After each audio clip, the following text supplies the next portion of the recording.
আবারও স্বাগতম Shahjalal driving training সেন্টারে। আলহামদুলিল্লাহ, আজকে আমরা কিভাবে একটা গাড়িকে ওভারটেক করতে হবে নিরাপদ দূরত্ব থেকে আমরা এই জিনিসটা আজকে শিখিয়ে দিব। তো আমরা এখন রোডে আছি, এটা হচ্ছে আপনার মেইন রোড। আমার সামনে একটা গাড়ি আছে, এই যে এই গাড়িটা আপনার কতটুকু দূরত্ব থেকে আপনি ওভারটেক করবেন। আপনি যদি একদম কাছাকাছি যে ওভারটেক করেন তাহলে কিন্তু এই গাড়িটার সামনে কি আছে সেটা কিন্তু আপনি দেখতে পারবেন না। কমপক্ষে আপনার 20 মিটার থেকে 30 মিটার পিছনে থাকতে হবে। তাহলে এই যে আমি যখন একদম গাড়ি বরাবর আছি তাহলে কিন্তু আপনার এই গাড়ির সামনে কি আছে এটা কিন্তু বোঝা যাবে না। যখন একটু দূরত্ব থেকে আমি গাড়িটাকে ওভারটেক করব তখন আপনাকে বুঝতে পারবেন। এবং সবসময় ওভারটেক করার সময় আপনি ডান পাশ দিয়ে ওভারটেক করবেন, ইন্ডিকেটার দিবেন। এই যে আমি ইন্ডিকেটার দিয়ে দিছি এবং ওনাকে আমি হর্ন দিব। আমি কিন্তু এখন সামনে একদম ক্লিয়ার দেখতে পারতেছি।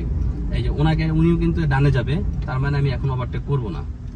আপনার নিরাপদ দূরত্বে কিন্তু থাকবেন। আমি ওনাকে যেতে দিব। আমাকে অনেকে বলেন যে কিভাবে ওভারটেক করতে হয়, এবং যখন ওভারটেক করবেন কখনোই আপনার রিস্ক নেওয়া যাবে না। রিস্ক মুক্ত কিন্তু ওভারটেক করতে হবে। একদম যখন দেখবেন যে রাস্তা ক্লিয়ার, ওভারটেক করতে পারবো, তখন আপনি ওভারটেক করবেন। আসলে গাড়িটা চলে গেছে, কিভাবে ওভারটেক করতে আমি কিন্তু ওটা আপনাকে দেখাইতে পারি নাই। নিয়ম হচ্ছে আপনার সামনে যখন গাড়ি থাকবে আপনি কমপক্ষে 20 মিটার বা 30 মিটার দূরে থাকবেন। দূরে থাকলে সামনে একটা গাড়ি থাকলে আপনি কিন্তু দেখতে পারবেন, একদম কাছাকাছি থাকবেন না।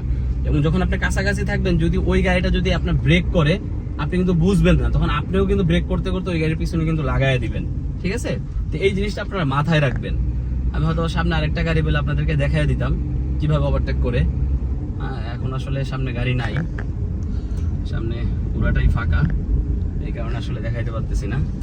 তো আশা করি আমি যতটুকু আপনাদেরকে বলছি আপনারা আসলে বুঝতে পারছেন। আপনি যখন ওভারটেক করবেন কমপক্ষে আপনার নিরাপদ দূরত্ব রাখতে হবে। দূরত্ব রেখে অবশ্যই আপনি ডান দিয়ে ওভারটেক করবেন, বাম দিয়ে ওভারটেক করবেন না। ওনাকে হর্ন দিবেন, ঠিক আছে? এবং আপার ডিপার দিবেন। আপার ডিপার দেওয়ার পরে উনি হালকা সাইড দিয়ে দিবে, সাইড দিয়ে দিলে আপনি সুন্দর মতো দেখে শুনে বের হয়ে যাবেন। তো আশা করি কিভাবে ওভারটেক করতে হয় আপনারা বুঝতে পারছেন।